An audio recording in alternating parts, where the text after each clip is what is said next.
Oh, hello everyone.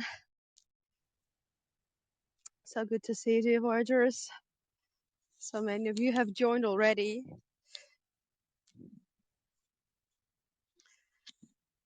So it's, I would say, pretty snowy here, and I'm not sure how I love lights. That's interesting. These are probably the snowflakes playing with the lights. That's interesting. I've never seen it like this. How cool. Can you see that too? It's something swirling around. That's crazy. Oh, Karen, Jenny, Robert, John, Mary, Franz, thank you so much for joining. So please let me know how you can hear me, if you can hear me well, if the picture is okay.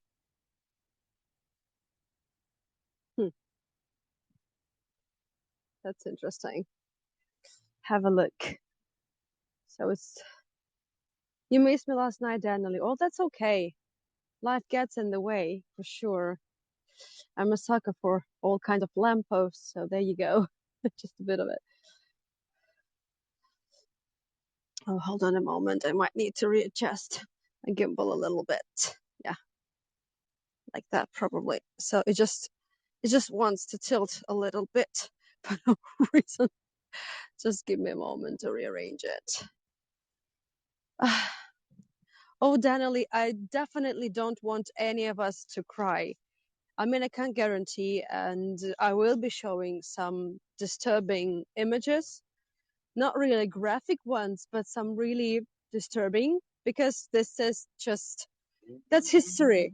You can just erase it. And if you Google for it, you would find a lot more horrific stuff. So it's definitely not about giving you nightmares. Definitely not about just making you sad and depressed. It's not about that. No, absolutely not. But it is different. It's difficult not to burst into tears at some point.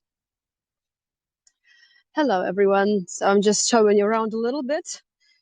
While it's still not very snowy, because we are expecting some snowfall, and while the sky is more or less clear, I'm just providing you some really cool opportunities for taking postcards. Hi everyone. Peter from San Francisco. You like the two tours? Thank you so much. I'm looking forward to this tour too. And part 4 is already up for February 19th. So next weekend we're not going to talk about the siege. We're going to talk about the love stories of St. Petersburg, and the last year tour. It has been updated significantly. So, but I'll be repeating some stories that you've heard last year if you joined me that time back in February. And why I'm just showing you around. It's still time for me, for my face to be there. And so I've significantly updated the love story tour, so the St. Valentine's Day special. And I'm hoping to take you to a new spot that we were not able to cover last time, a year ago. I don't think you remember much, even if you were there with me. that's that's a long time ago. And on Sunday of February 13th, we are going to visit the Benoit family. So Miss Benoit is feeling much better. So, and she's sending her love to all of you, and thanks you for all the good wishes. Hopefully next weekend she'll be able to thank you in person. Hi, John. Thank you so much for joining. Hi, Eric. Thank you. Thank you. Good morning, New Zealand. Amazing. What time is it there? Amazing. There have been a lot of tours since last year. Absolutely. So I really think just one more go of that last year one-off wouldn't hurt. So we're going to hear some love stories.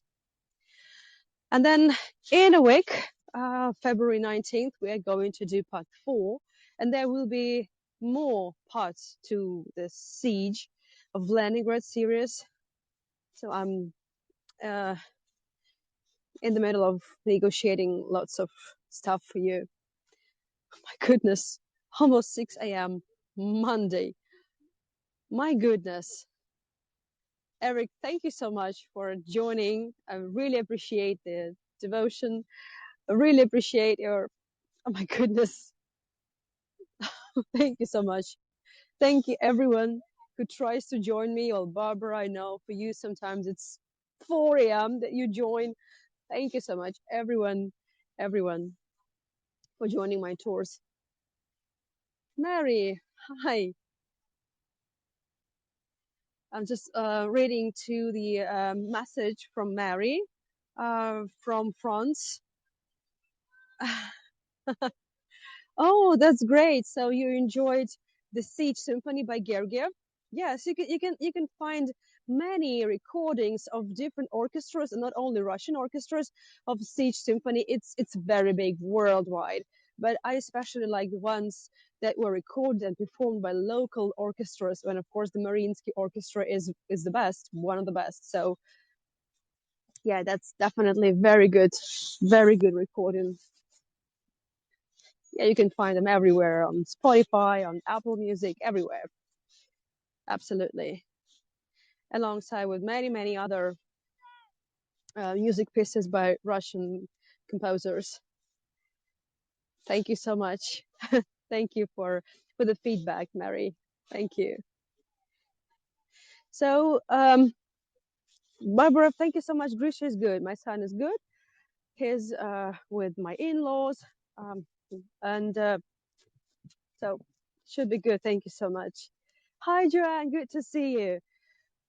Last time, yesterday, when we did part 2, I promised to start on the same spot where we finished, and yes, I'm gonna keep my promise. We'll start with a recap, obviously, just a very quick recap. If there is anybody who missed part 2 and craving for some answers, or if there's anyone whose question I just didn't answer yesterday, please feel free to ask them now. We have 6 minutes to cover those questions. Part 4 book. Thank you so much, Joy. Thank you. Thank you. Hi, Audrey. Good to see you. Thank you for joining, everyone.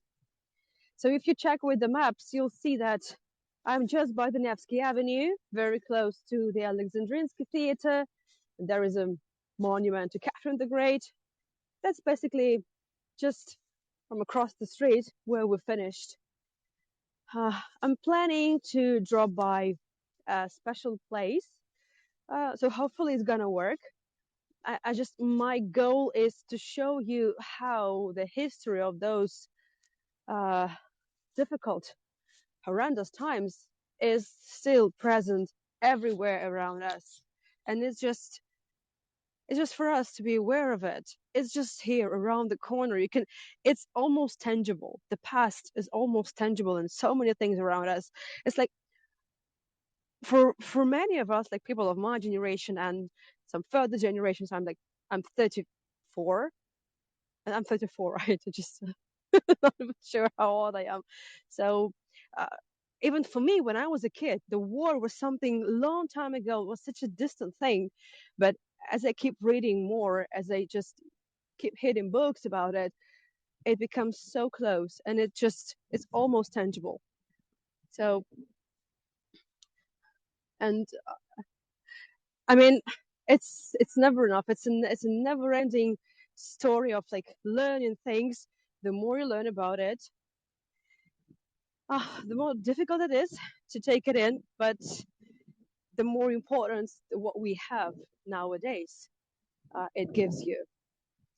Was Aurora decommissioned there before the siege?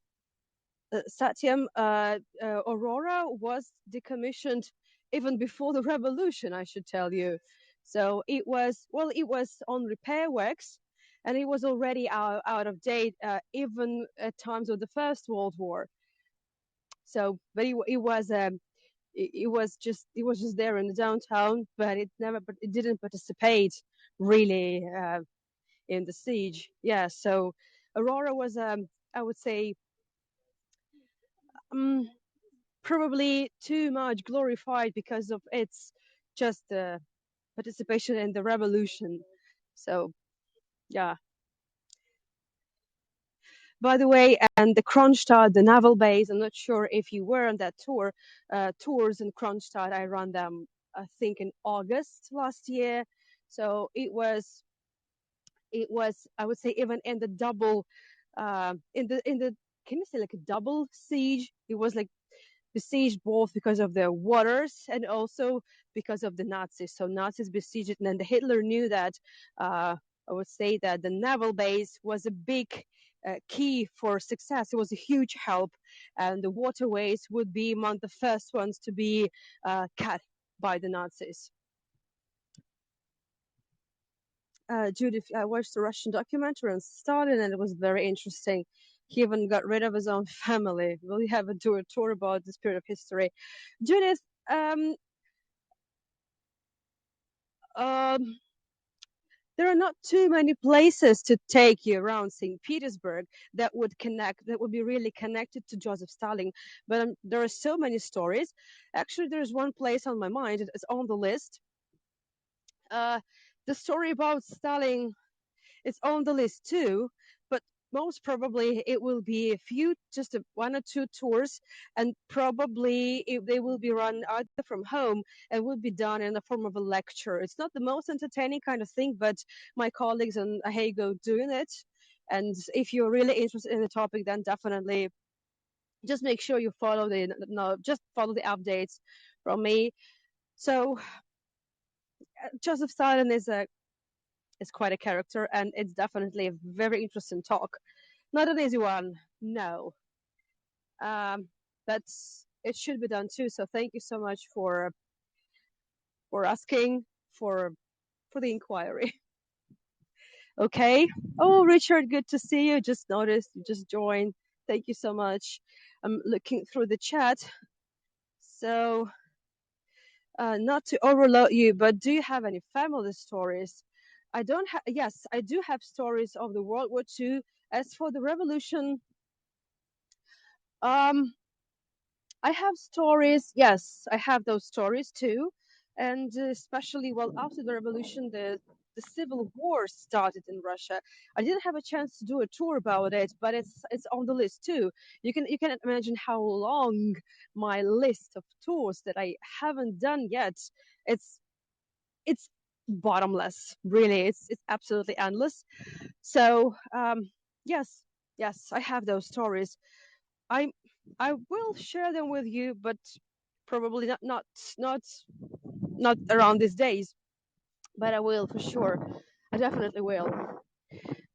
Um, yes, I think every family in Russia, nearly every family in Russia, has been affected by the war, because even nowadays in my family we still have some relatives, well, uh, that whose bodies were never found. So there's still some of them missing in action, and it's difficult to talk about it, even though I didn't know them. I never saw those people, but yes. So Joy, thank you for asking. Yes, I will share those stories with you for sure, just in a while. Okay, so we have actually it's time to begin. It's thought that they have no graves. I'm sorry, Barbara. What does it refer to? Yeah, so the bodies of those of my relative, they just were never found, so they're still kind of missing in action. Yeah. Hello, Carol. Hello, everyone. So, uh, dear Haygoers, thank you so much for joining. Today is time for part 3 of my Siege of Leningrad series. Um, Tonight, we're going to start from the spot where we finished yesterday.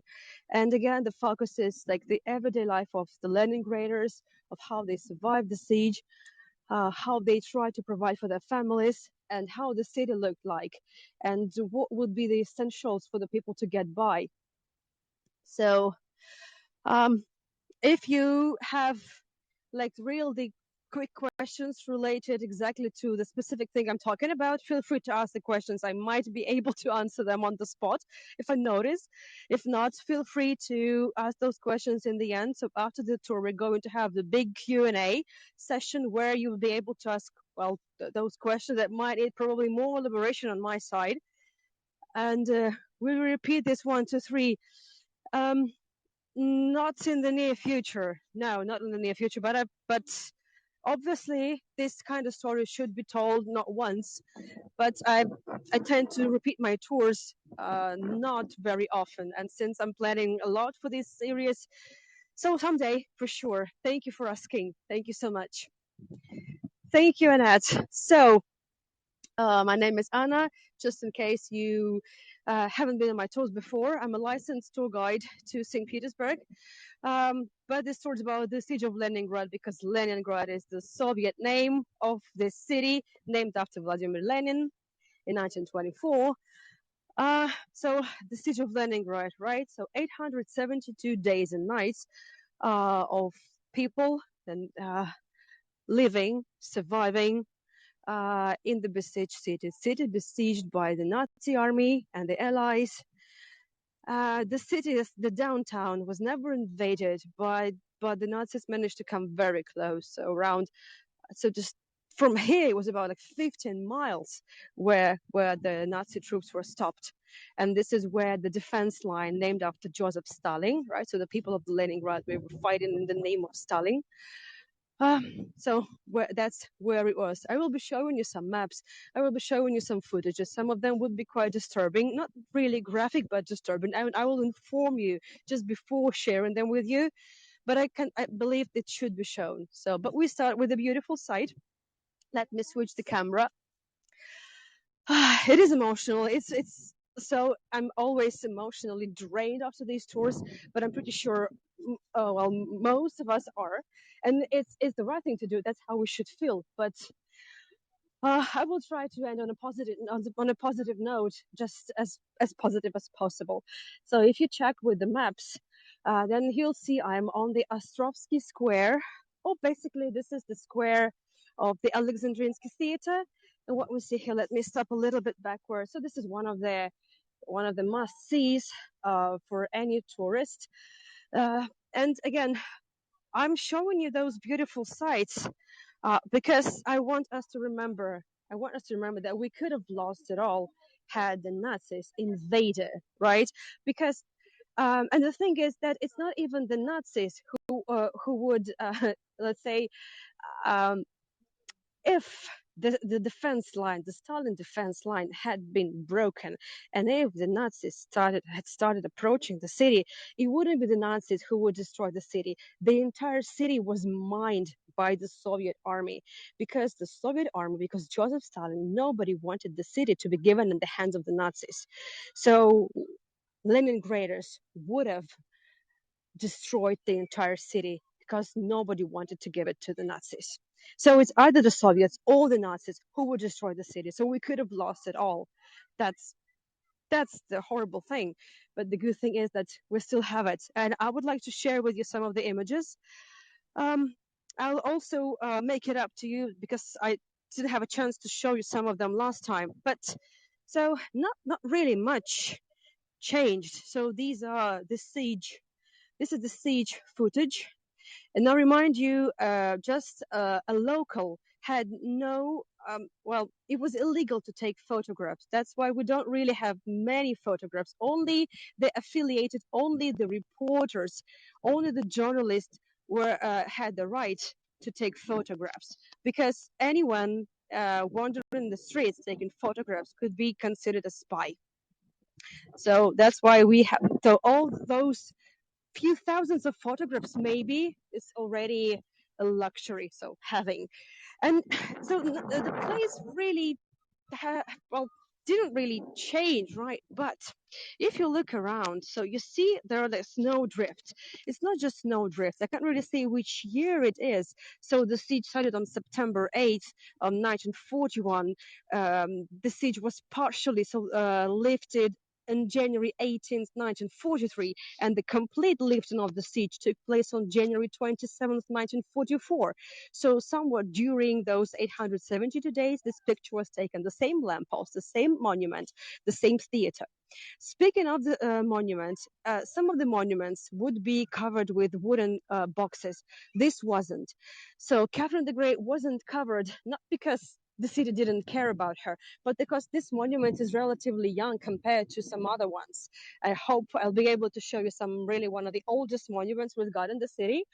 So, but Catherine was just left um, absolutely open to all the bombings. And over here, so you see the snow drifts. Actually, behind those snow drifts were the ditches where people could hide. So the city was heavily bombed. I'll be able to show you how heavily the city was bombed just in a while.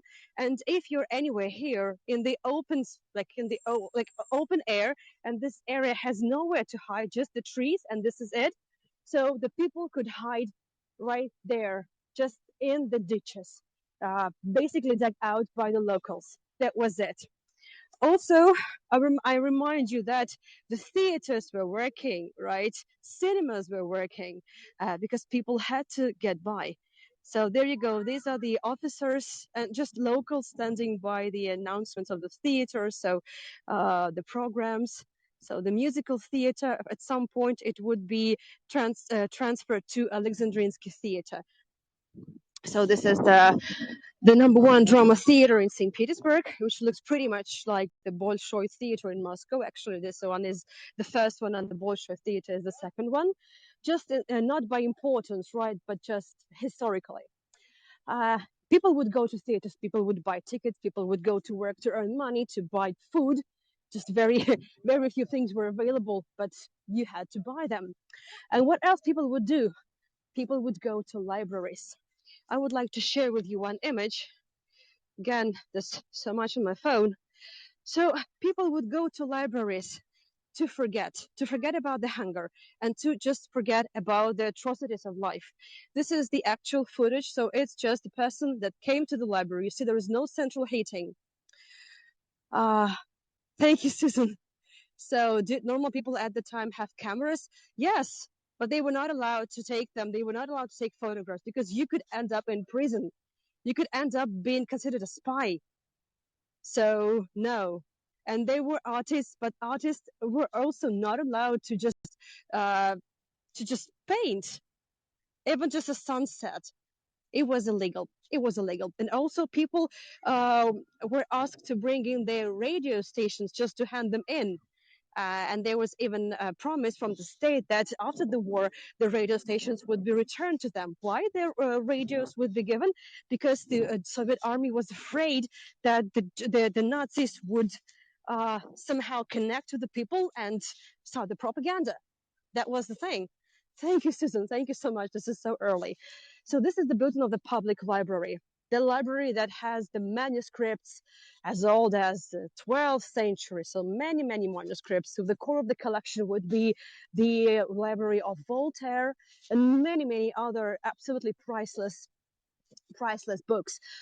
And of course, no central heating, nothing, but the building would be working and the city was bombed.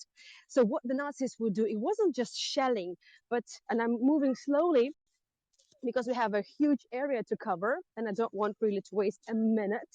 I'm not sure where we're gonna stop. I don't mean to overrun, so in case I don't have enough time to show you everything, because it's gonna get slippery, so we will definitely add another tour. So I really want to show you everything. So, and what would the Nazis also do apart from just shelling? And those were more than 140,000 bombs. There would be also highly inflammatory substances thrown by the Nazi aircraft. And what people would do? Well, they would have to spend time on duty, 24/7 duty, just watching, making sure that if a Nazi aircraft just will um, uh, drop any kind of this substance, they would take it with a special, or some sort of tweezers, like huge tweezers, and deactivate it. Just a few images I would like to share with you. So just give me a second. Okay. And just in case you're wondering, so that's exactly where we finished last time. So I need to approach the traffic lights. So this is the Nevsky Avenue, right? So this is the central avenue of St. Petersburg. And now let's wait for the green lights. It's getting slippery, so it's gonna be probably a bit slower than I expected.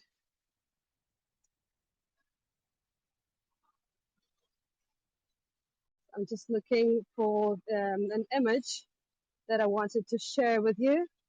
So there you go. You see these ladies. So mostly women, because healthy male population, most of the male population was taken to war. So it was mostly women, the underaged, and those people that were not healthy enough to go to the battlefield would stay in the city, and they would be watching out for those inflammatory substances of small bombs that would be dropped to protect the buildings. So, okay, it's time to go. And the same watch guards would be on the roof of the library, and library would be working, and it would be full. Sometimes there would be no free tables. Can you imagine? So we're back. So yes, well, obviously you remember the building of the Yelisei food store. It's a luxury food store, and I promised to share with you the photograph of how the place looked at the times of siege. So just give me a second. I'm gonna show you. Well, I also shared on the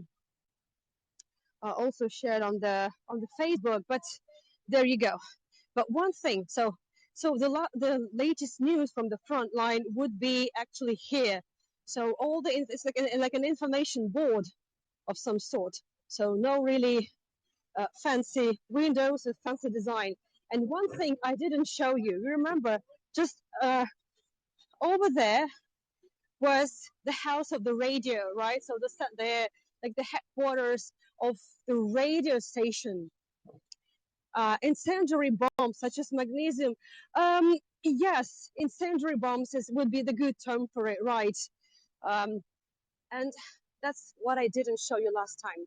The gramophones, right? So the megaphones would be everywhere in Leningrad. There were hundreds and hundreds of them, and they exactly would be informing people, since the radios, the small radios, would be taken from the apartments, from the people.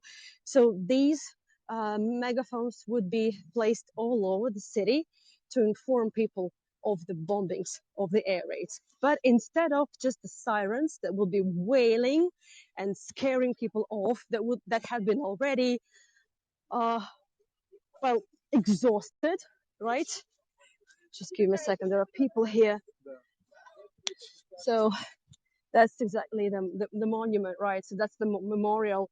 So that's exactly the place from where people would be coming to listen to Olga Bergholz, the poet and the anchor of those times. She would be reporting, she would be just informing people on the news from the battlefield. She will be reciting her poems and some other poetry, right? So people would be coming here to listen. So this is exactly what this memorial plaque is telling us about. And that megaphone is the original one. And instead of the sirens, yeah, incendiary bombs, thank you so much. No, well, at least not that we know of. We're not sure if they're working. But I want you to listen to the sound. So instead of the sirens, the plaque again. So Karen, again, this is it's in Russian.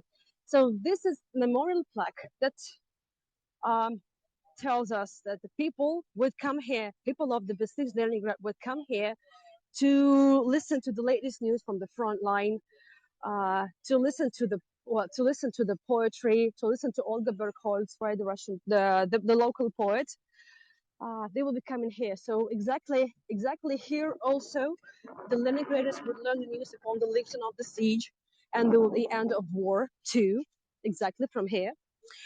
And again, so these megaphones will be also used to inform people on the about the bombings, right? So, but instead of the loud the loud alarms, there was a sound of metronome, right? The one that you use for music, right? To practice music, to play musical instruments. And when the bombing was around the corner, the clicks will be very often. It will be very quick. And when the danger, and then there was no danger any longer. When it was all clear, it would go very loud. It would go very slow. The clicks would be very long and slow. And I just want you to listen. I hope, let me stop somewhere here, just a little bit to the side from the road. So hopefully you can hear it. Just let me know.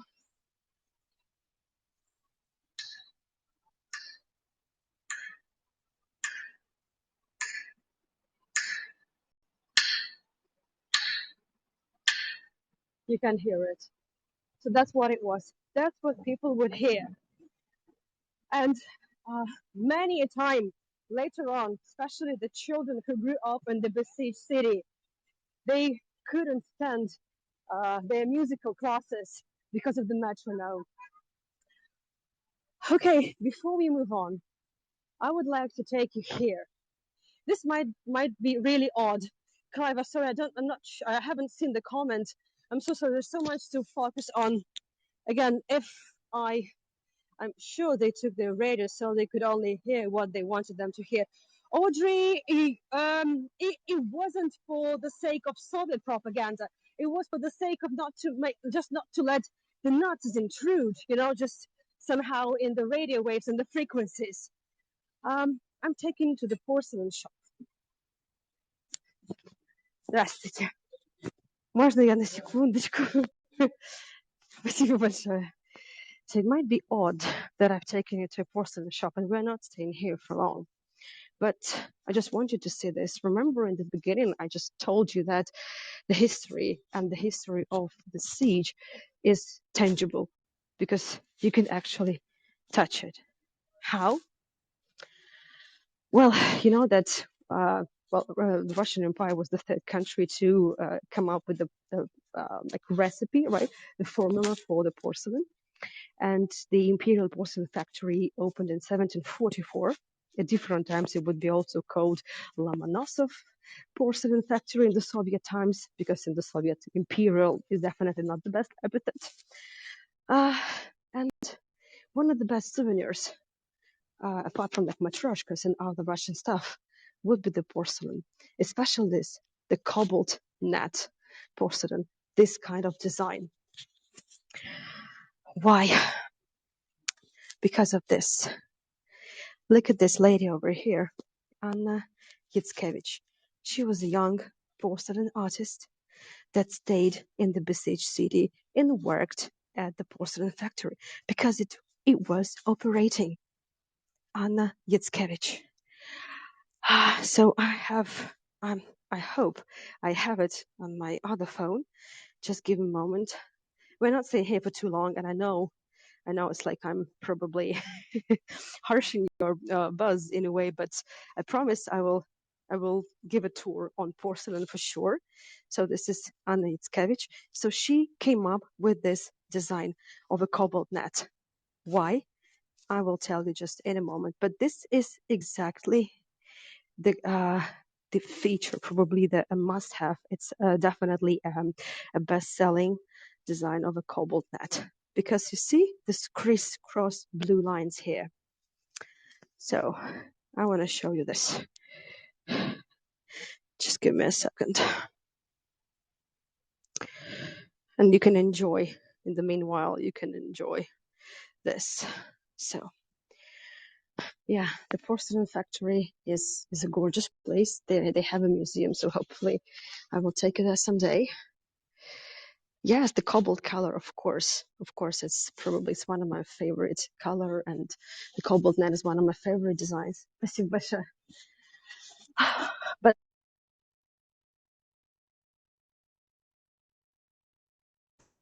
so, and most of us just wouldn't know it, right? But it is. So the blue name is no, it's not the Delft blue. No, it's not about the Delft blue. Those are the tiles. Those are not porcelain, right? But cobalt, it was traditionally used starting from forever. So in the porcelain. So in Europe, like well after China, in Europe it was like Meissen porcelain factory. Then it was the Sevres, the French, and then it was the Imperial porcelain factory. Um, but I wanted to see this. This is it's just a painting by a Soviet artist. I can't really say if it was painted in the times of siege. Can't really say. Maria Yatskevich. I might actually have it. I'm not sure. So Anna Yatskevich,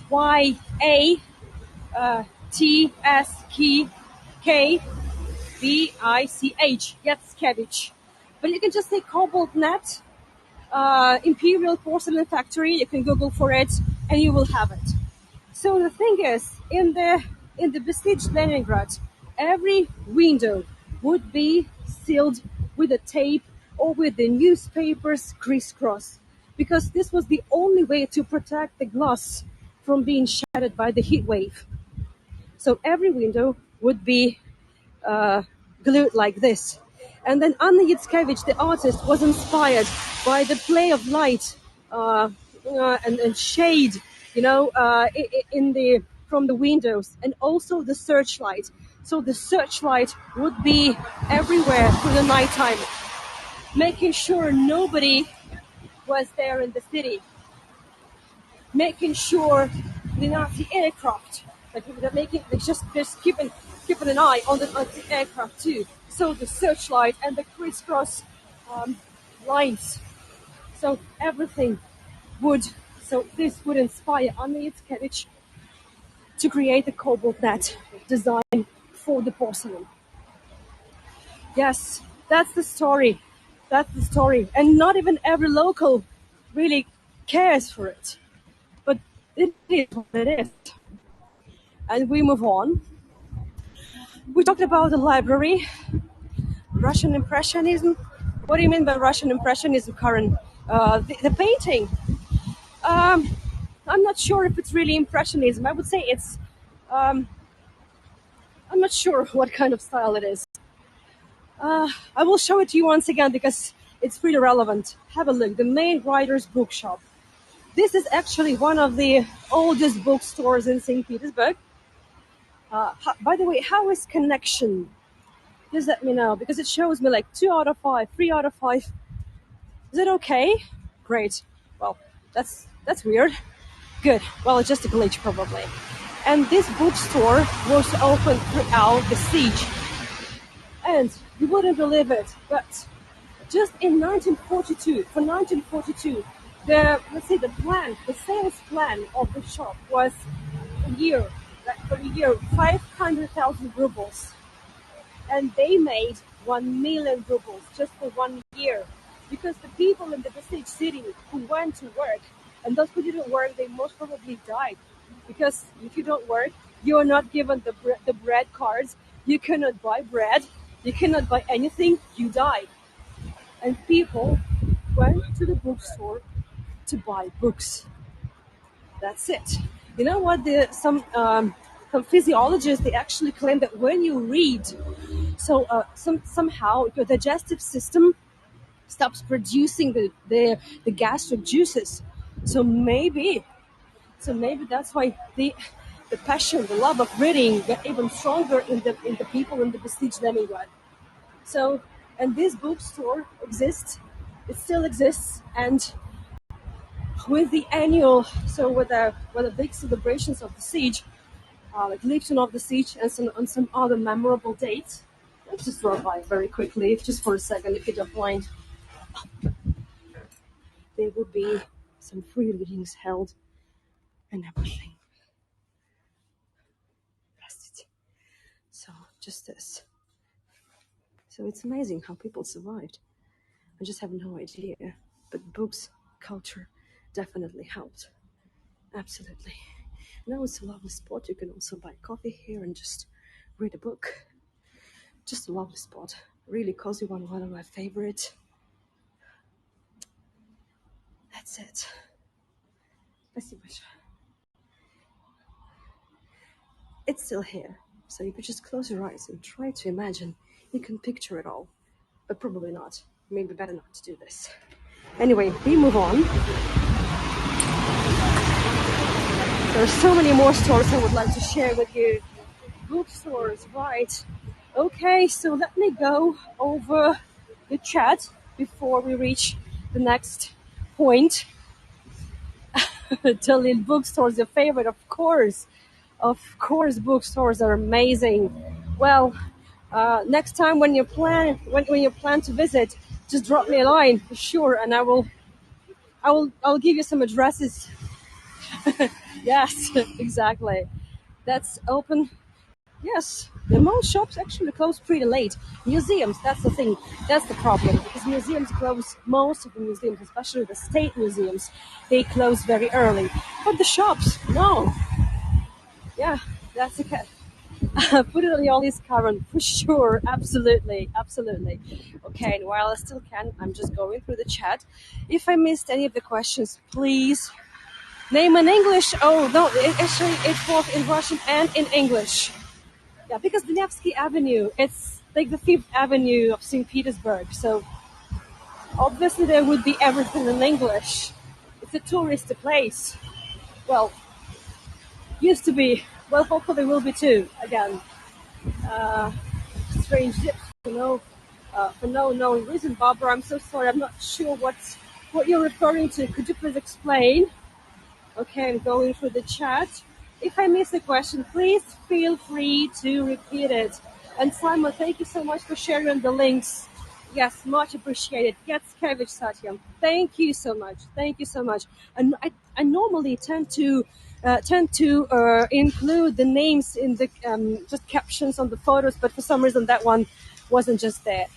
So we are on Anichka Bridge. Voila, some horses here just on time. Thank you, dears. So the horses, the Anichkov Palace over there. This place is relevant for us, especially especially nowadays the Soviet times. Well, Anichkov Palace, it used to be the royal residence. It's one of the oldest palaces in St. Petersburg, actually, well, rebuilt, but still it is. And we are just by the Fontanka River or Fountain River. In the Soviet times, obviously, there was no place for royal palace, but it was the palace of youth creativity, and it still is the place with the numbers of, like, with the zillions of kids clubs. And even in the besieged city, people would go, kids would go to the hobby clubs. What else could you do? You can ride a horse in the middle of St. Petersburg. Barbara, no, you cannot ride a horse in the middle of St. Petersburg. But some of the horse clubs that offer their services, they just can use the Nevsky Avenue just for transportation to get from one place to another to commute. Yes, so this is the frozen rivers of Fontanka River on the Anichka Bridge, and these are, well, sorry to you from the back, but I don't really mind it. So these are the famous sculpture, the famous horse tamers. Basically, this is the allegory of how the city was built. So Peter the Great had to tame the elements to build the city. But this place is relevant for us. First of all, you see the traces of bombing here, right? There's a memorial plaque, and you see the fresh carnations, and you see the numbers here. So 148,478 bombs were dropped on Leningrad in the siege years. And those are not just the incendiary bombs, right? It's just the real shelling, right, from the aircraft. And obviously, many things were destroyed. Luckily, those gentlemen survived. How? That's because they were taken from their bases and moved to the garden of Anichkov Palace. They were basically dug, they were just hidden underground. Can you imagine? So those were mostly women, digging, carrying all those heavy things. Of course, they were men. Obviously, they were, but mostly women had to do that work. Have a look. So the horse tamer, one of the horse tamers, taken from the base and just about to be transported to be hidden from the Nazis. So that's the only way the bridge survived. The only way. The bridge itself would be damaged. It would have no railings. And nowadays we have them. They are the beautiful ones, the gorgeous mermaids, right? With the six packs. So they're mermaids with really man the six packs. Really gorgeous. And over there, just a few more. I'm not going too far because we actually have to stick to this side, to this bank of the river. But, well, definitely over here. By the way, this is the palace. I'm not sure how it is named in the maps, but this is the Belazerski Palace. Absolutely unutterable, even for Russians. But it used to be a Romanov palace. But at the times of the Soviet times, it was the office of the KGB, including in the times of World War II and the siege. So, yeah, KGB really knew which place to occupy, right? But it's not all. So we have four sculptures, different stages of taming horses. Oh, Simon, you're definitely into the subject. So thank you so much for sharing the links. Yes, on the Axis, on the Slot Air operations. Yeah, yeah. But that's not all. Before I set off to the slippery walk along the Fontanka River embankment, I wanted to see the horse tamers. So actually the world has four more horse tamers, two in the Naples and two in Berlin. Before the war, they used to stand, well, before 1945, if I'm not mistaken, they used to stand next to the Royal Palace, and then they would be moved to the park, the two horse tamers. The thing is, in the 19th century, Peter Klott, the author of those sculptures, prominent sculptor, uh, artist, he created those horse tamers for the Anichka Bridge, but Russian Emperor Nicholas I liked them so much, so he wanted to give them as royal presents, and they would go to the brother of his wife, so Friedrich William IV, and this is how they would end up in Germany. And you know what? The Nazi, just while as they approached Leningrad, you know that Hitler was too quick. It was like too. Well, it was probably too premature of him, but he even printed the invitations and he set the date for the celebrations, for the big party, just celebrating the taking over of Leningrad, right? So in August 1942. So, but the thing is, what the Nazis did even before that, they would take photographs of the horse tamers in Berlin, and they would spread the news to all over the world. Leningrad had been invaded. Leningrad had been taken. Can you imagine that? So fake news of those days. Fake news. So, but that never happened. That never happened. My goodness. Yes, exactly. In the Astoria Hotel. Exactly. That's where Hitler wanted to throw the big party. Exactly. But that didn't happen. And the railing, by the way, right? So with the mermaids. So our railing was destroyed. So the Soviet Union basically copied the design of the fence in Berlin. So this is I would say, very strange incorporation, right, of the horse tamers and the railing. But we move on, and I promise to show you that painting again. I don't know the name of the artist. I just couldn't find it. But if I find it, I will definitely let you know. So the thing is, apart from just uh, the sealed windows, you also see the mug You see the bread, right? So 125 grams of bread for the unemployed, for the kids under 12, and you see the small pot belly, well, yeah, like a pot belly, a stove or something. Really hard to say. We call them burjuika, and you see the kettle. So it's time to talk about the food, talk about the kettle, talk about the water, and let's see. Hopefully, I'm not gonna slide down there, but let's see. This looks pretty dangerous. Probably I'm not really going there.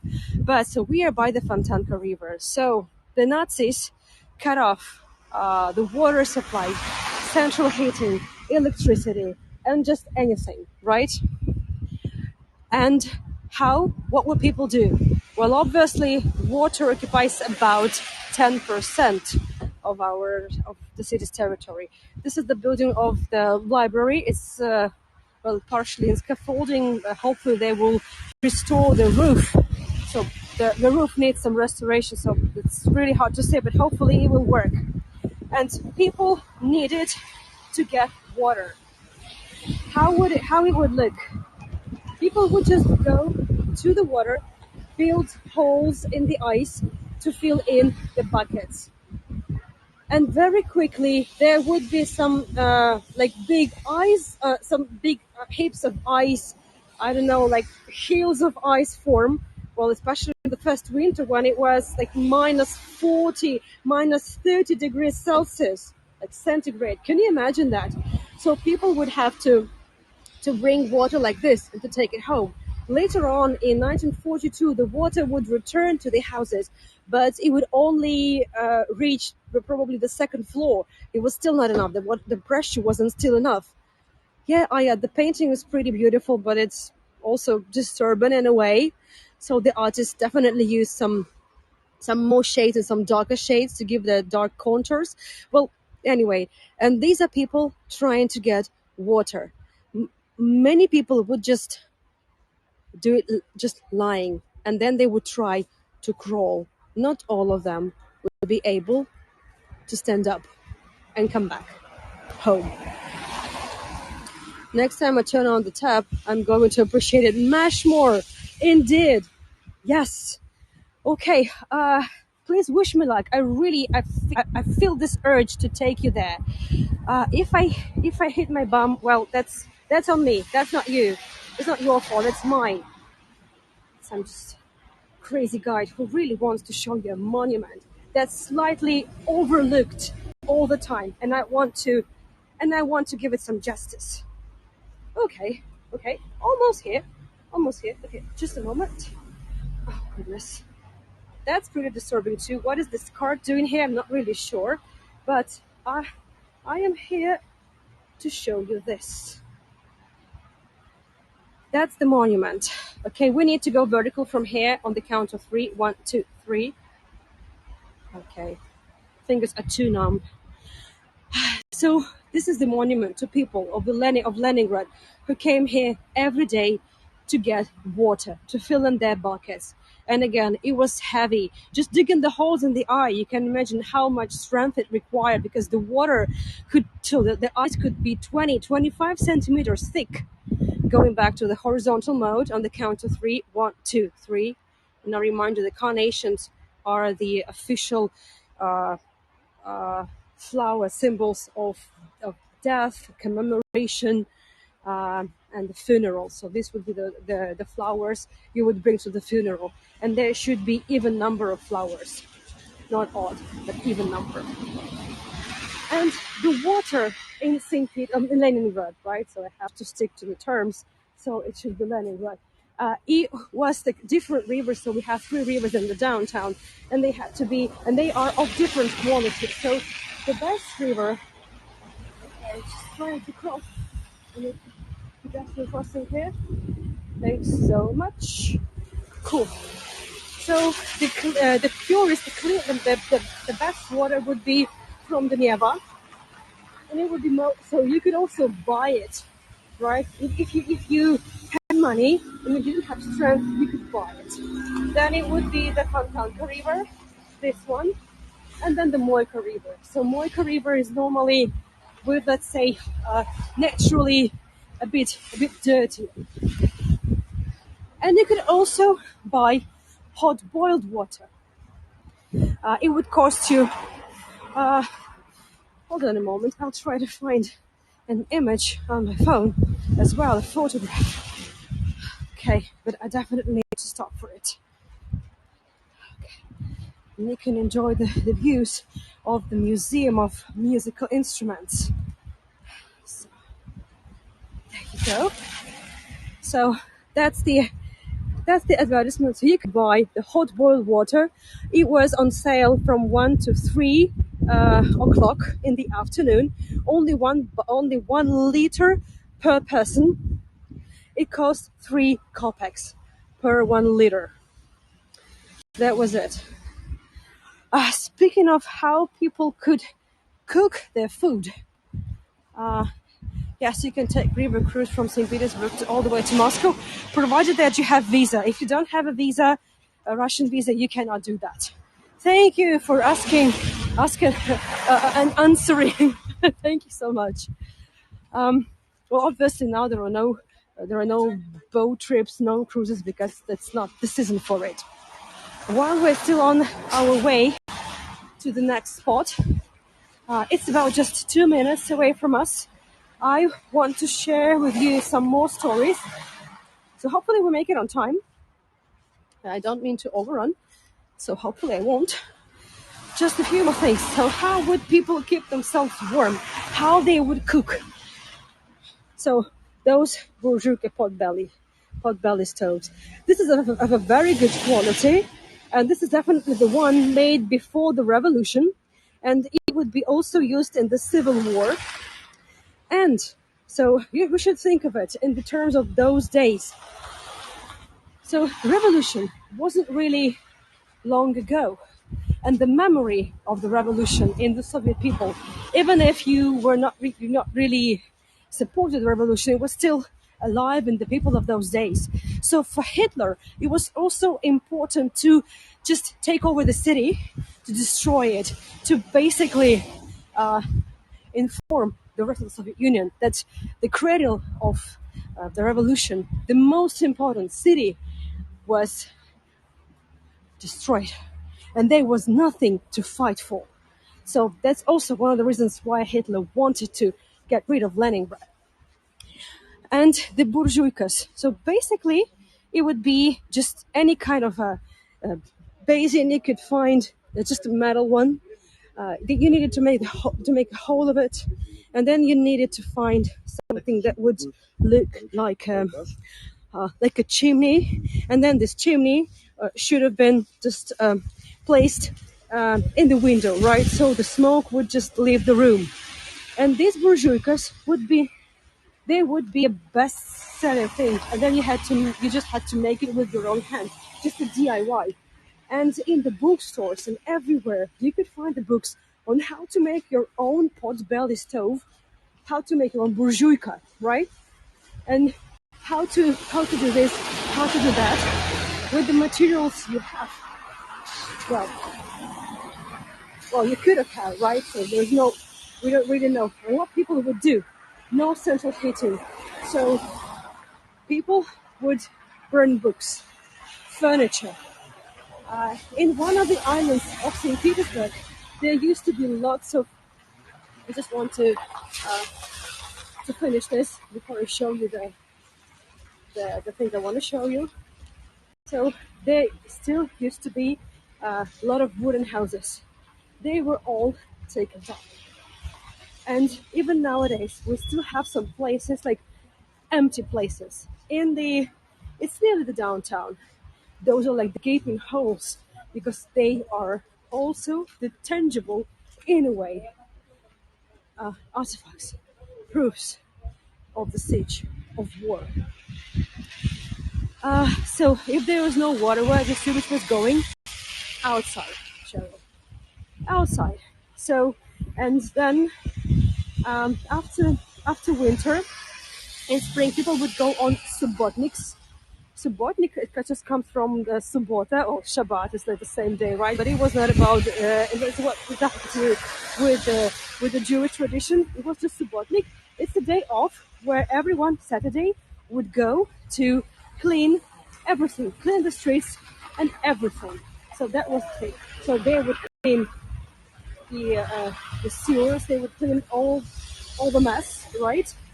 And okay, that's high time I showed you this. I'm going to show you some disturbing images. I just want you to keep it in mind, right? So I will tell you when I show them, and I will tell you when I stop showing them. You have to keep it in mind because everywhere in the city, bodies were lying. The city was covered in bodies, and when it was winter, the bodies would just freeze in the ground, and it would be like this. And then the springtime would come to make sure there is no any kind of epidemics. People would go in the streets, just the Leningraders, the exhausted ones, the starving ones, but there was nobody else, just them, to go and clean, take the bodies, and then send them to the crematoria. Because starting from 1942, there was no strength in people to dig them, right? So there were some memorials with the common graves, and I will be taking you there on the Peskarovskaya Cemetery. But the crematoria of one of the brick factories. Okay, so let me switch the camera. I have to mention this, and people would go by. People would just pass by those bodies. There was nothing else they could do. There was nothing else they could do. Well, I'm just showing you. First of all, I'm showing you how the Subotniks looked. It's not graphic. It's just people cleaning the mess, all kind of mess, right? So the weak, the exhausted people doing the same thing. Stefan, you're here. Thank you so much for joining. I'm sorry I didn't see you join. Thank you so much. Yes, so they are Subotniks, right? Okay, so just give me a second to find the images. Okay, that's gonna be graphic. Okay, 1, 2, 3, I'm showing them. So those who want to see, that's what you could see every day on your way to work, on your way to school, and back. Bodies. Bodies everywhere. And you could also see people carrying the sledges with the bodies of their family members. So you just had to carry. So if you had strength, you would carry the bodies at least somewhere. Yes, okay. No more for this picture. I'm showing you the circus. Why I'm showing you the circus? So, of course, to tell you about the animals, to tell you about how some people became animals and some people did not. I'm not going to be talking about the cannibalism, which did happen, and there's no reason to deny it because some people do deny it, but there is no way you can judge the people too. So people would eat the flesh of humans. They would. Sorry, I have to say this. They would cut the pieces from the dead bodies and cook them, or they could just kill and eat. I'm sorry, but I said that. But there's a different side of the story. Well, I mentioned that the cats and dogs and all the other pets they would disappear in the very first months of the siege. But speaking of the zoos, what happened to the zoos? What happened to the circus? Because the Soviet circus and the Russian circus, even now, I'm waiting for the traffic lights, for the green light to move on, and we're actually all right with the timing. We're keeping up with the timing. Just a few more things to show. So the thing is, obviously the circus would close. Unfortunately, the in the zoos, so the predators would have to be put to sleep because, well, you can imagine the situation. The bomb falls, and the cage is broken, and the animal is released.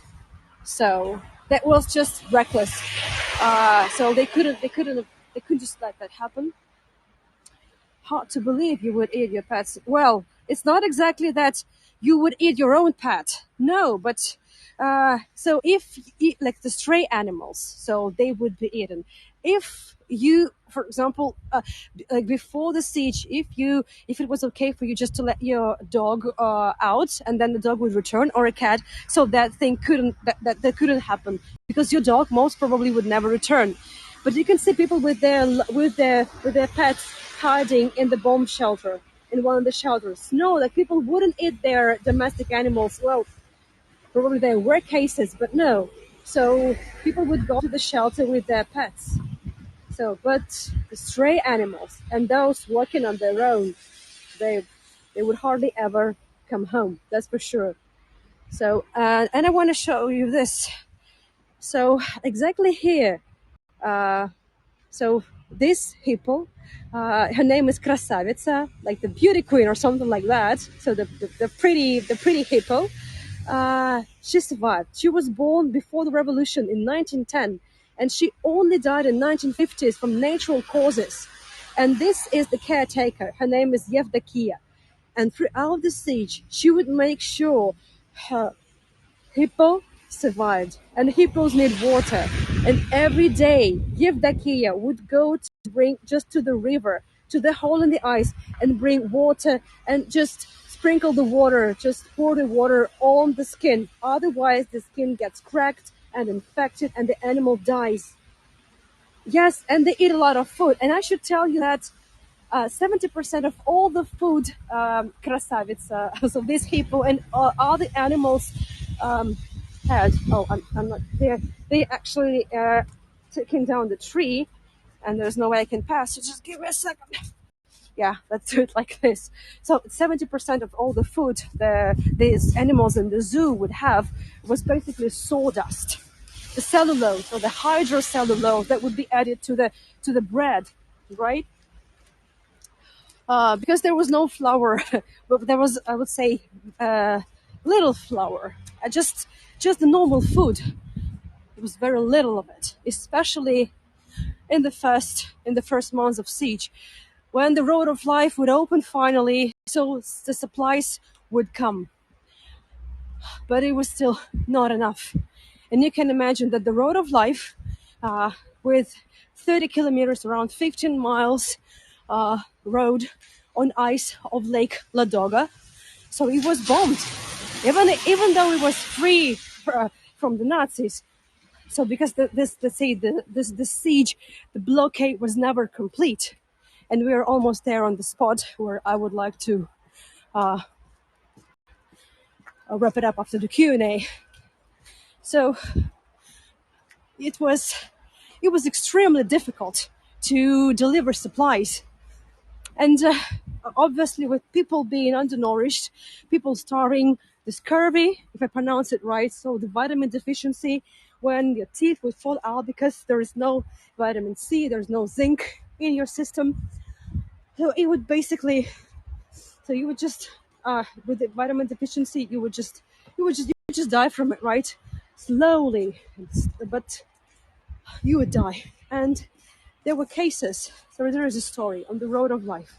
So the doctors in the free territory, they grew three 3,000 kilograms of onions, because onions are rich in vitamins. And the problem was how to deliver the onions to the besieged city. And you know what people did? And it wasn't winter. It was springtime. People would just make a chain, like a human chain, like a string of people, and they would pass on the onions to one another. And that's how later on it will be picked up by boats, but it was basically humans walking on the Lake Ladoga delivering the onions to the besieged city, so the people in the besieged city could have vitamins. Well, okay, so these are definitely not all the stories I wanted to share, but just one more story before the Q&A, and I appreciate your passion, your patience. So I will try to answer as many questions as possible. So I just really, before the time is up, just one more thing, really the essential thing: the electricity and the transport.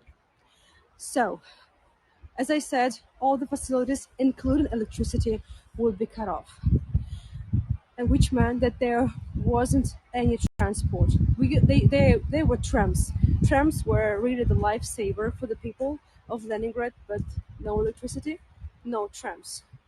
So starting from November 1941 to April 1942, people had to walk to work. Let me show you. So you could go miles, no matter how far you worked. You had to go to work because otherwise your family would have nothing to eat, right? So and how it would look. So you like you just have to think. Okay, I first of all reach that porch, then I reach the horse tamers, then I reach that one and that one. And if you see somebody falling down from exhaustion, there is no way you can approach and pick that person up because you would just die together with him. You would just fall down because you have absolutely no strength.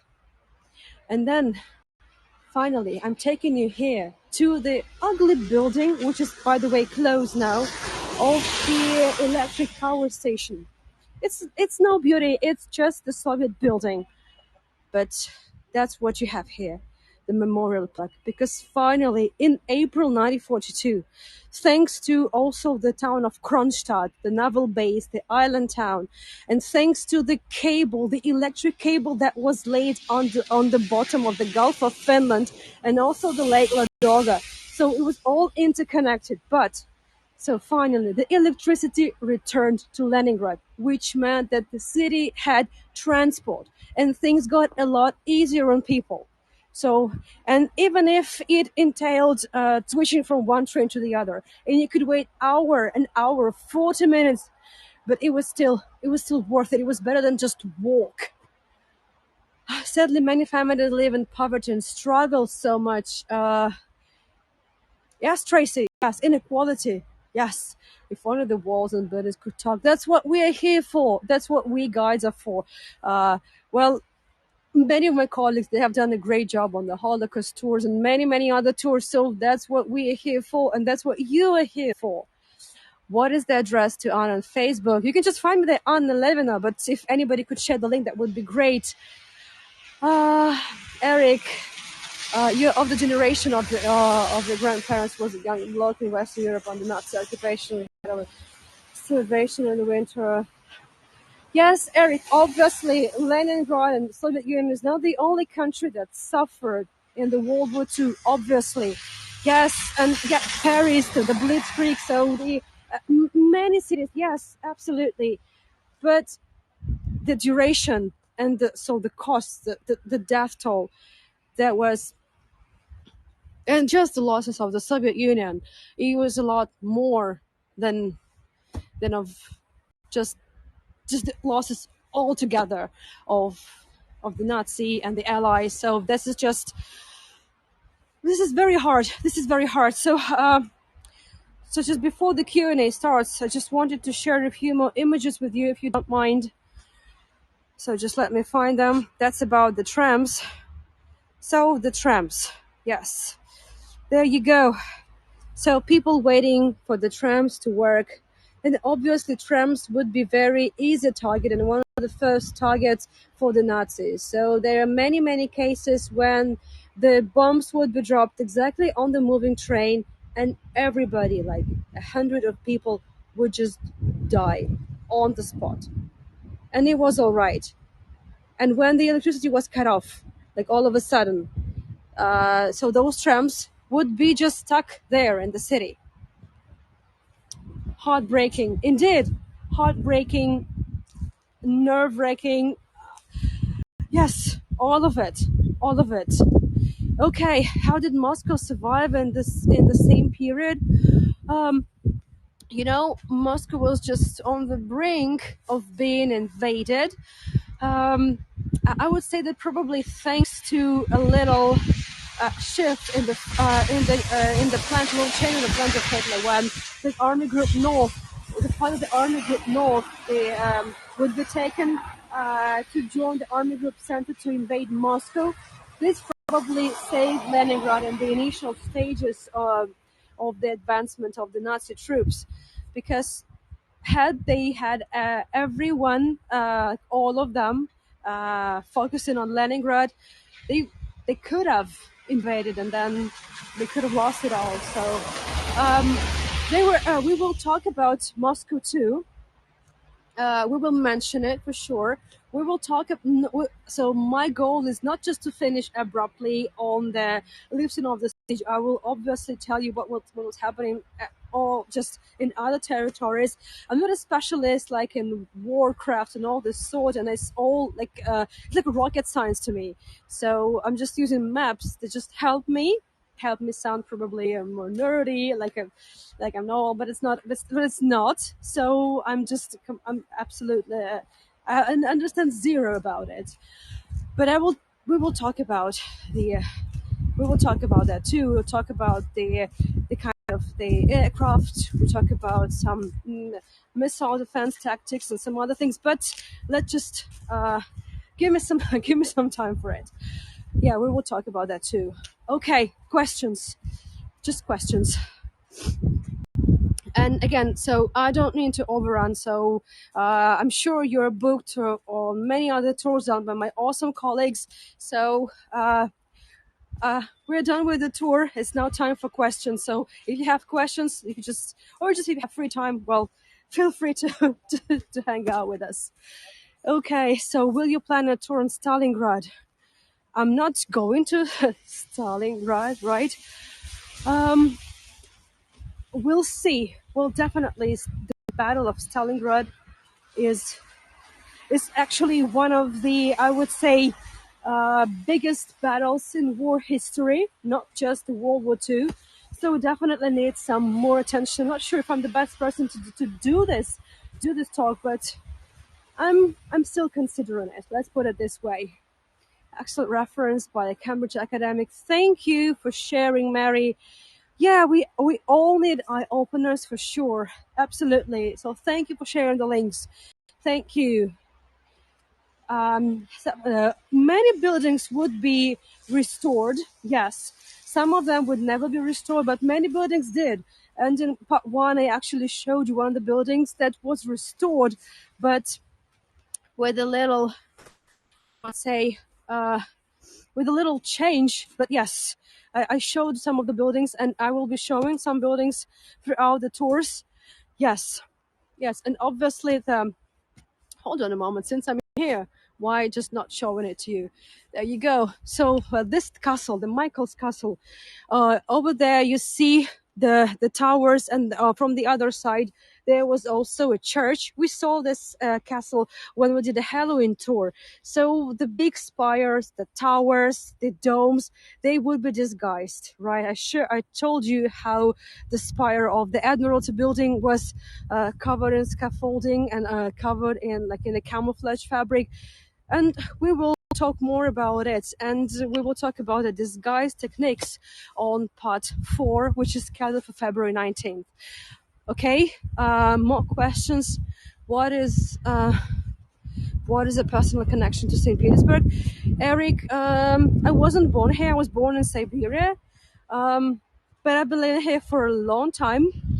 My husband is local, and that's why I'm here. We need to learn from our history for sure. Who was in charge of the city during the siege? Who was in charge of the city? Well, we had Marshal Zhukov. He was in charge of the of the city.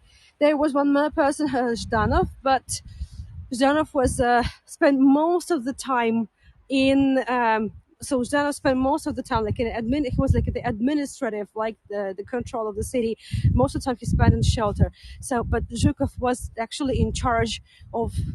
He was in charge not of the city, but of the entire army. Let's put it this way. And of course, a lot of attention, but probably not sufficient, not enough, was paid to Leningrad. Not sure if these names mean a lot to you, but since you asked, just a wild idea. Yes, sure. Of course, you can.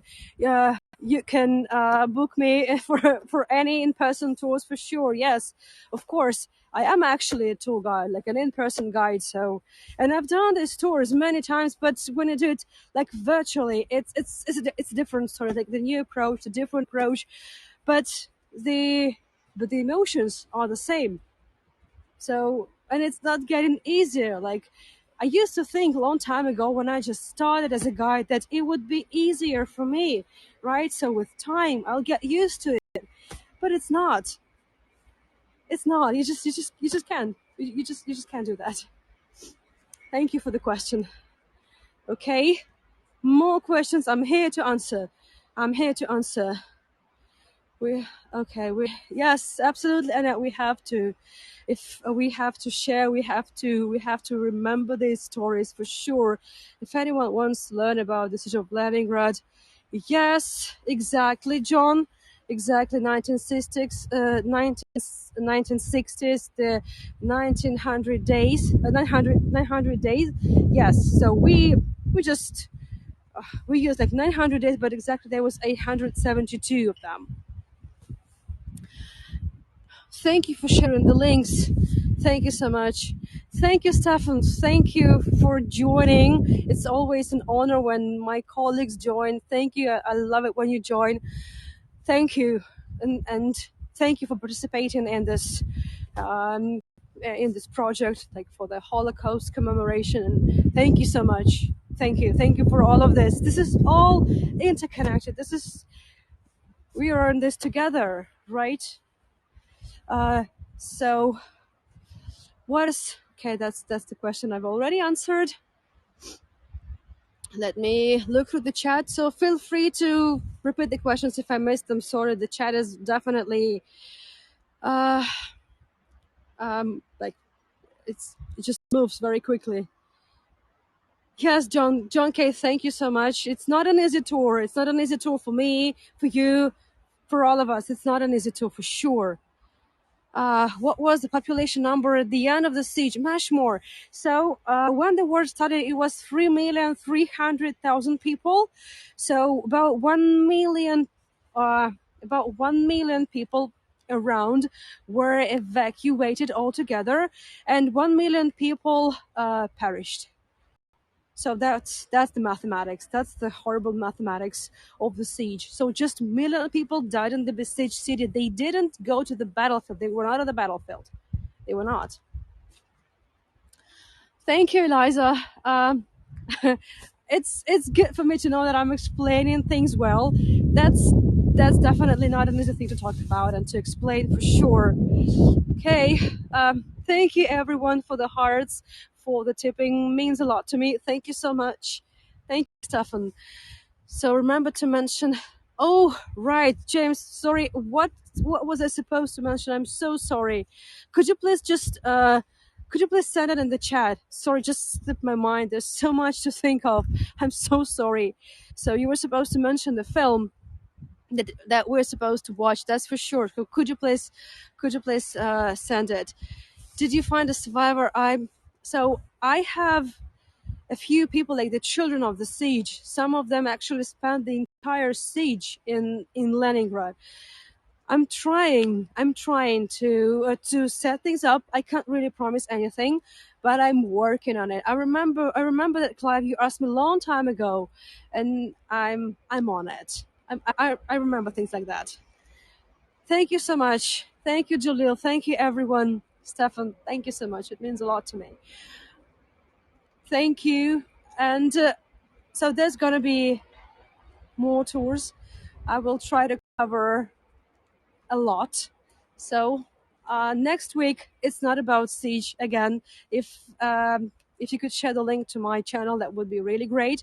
It will be about the St. Valentine's Day, and also we're going to the museum apartment of Benoit family. Then uh, on February 19th, we are going to talk about Tanya Savicheva, a child of siege. Well, she spent the entire siege, no, let's put it like this. She spent part of the time in the siege, in the besieged city, and then she was taken to the orphanage in evacuation, but she didn't survive. But she left a diary. a very important diary. So she's not exactly like Anne Frank. She wasn't Jewish, but her diary is definitely one of the big artifacts and just monuments of war. That's for sure. So we are going to talk about her and many, many other things. Thank you so much, everyone. So don't mean to overrun. This would be it. If I haven't answered the question, please reach out to me, and I will try to provide an answer to it. Thank you, everyone. Thank you, Richard. Thank you so much for your tolerance, for your understanding, for your patience, for your questions, for your hearts, for your tipping, for everything. And thank you for your interest. Thank you for trying to take it all in. Thank you for trying to relate. Thank you for trying to understand. Thank you so much. It means a lot to me.